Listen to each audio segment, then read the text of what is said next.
What's up, squad? I want to give you a tip on the recommended macronutrient breakdown to help you reach the goals that you're after, whether it's fat loss or muscle building.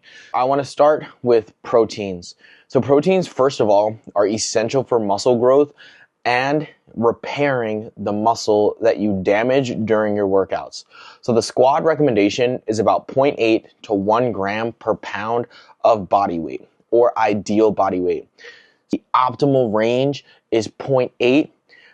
That's a lot of math for me. So I like to go 1 gram per pound of either your weight or your ideal body weight that you're after. What this is going to do, once again, is going to repair your muscles after your workouts because you're breaking them down during the workout. And it's also going to be essential for muscle growth as you continue moving closer and closer to your goals. So an example, if you weigh 150 pounds, you're eating about 120 to 150 grams per day. Now, next up, I'm going to talk about fats. Your fats are essential. You want to make sure that you are getting in healthy fats. Your fats are going to be crucial for your hormonal balance. It's going to support your joints. And when it comes to meals throughout your day, it slows down the digestion process so you feel fuller for longer. The squad recommendation, is about 20 to 30% of your daily calorie intake. So if you're eating about 2,500 calories per day, you're gonna try and have about 55 to 83 grams of fat per day. And last up, our carbohydrates, those carbs. That is your body's primary energy source. Squad, unless you are trying to be a bodybuilder, you're really looking to lean yourself out to like bodybuilder status, you can have carbohydrates, you can have the pasta, you can have the rice, you can have the oats. We want to get to our goals while enjoying the process. You don't need to starve yourself by taking away those carbohydrates.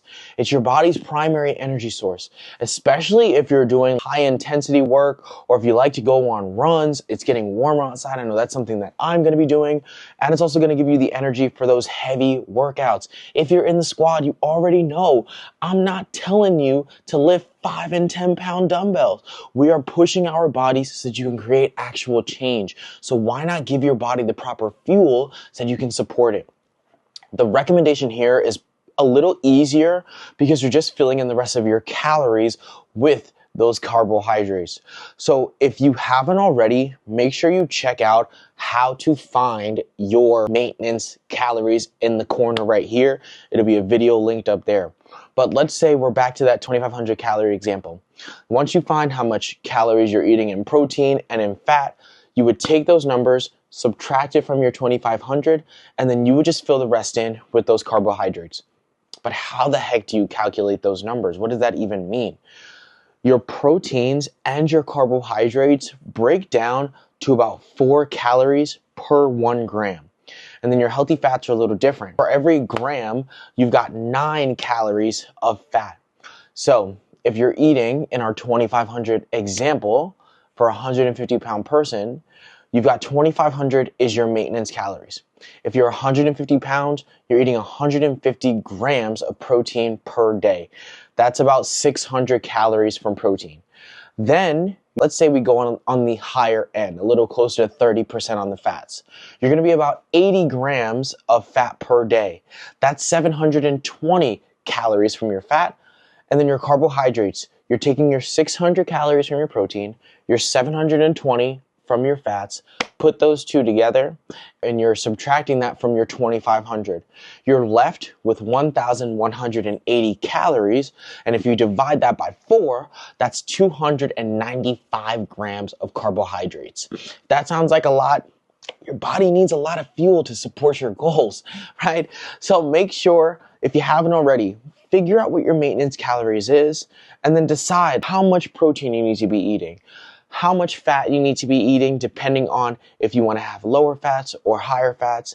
And then last up, once you subtract those numbers from your maintenance calories, you've got the number for your carbohydrates. These simple steps that will literally take 5 minutes if you're taking a long time will set you up for success like you wouldn't believe. So take action today, figure out how much you need to be eating, And remember, guys, it's not hard. It's simply fitness. Bang!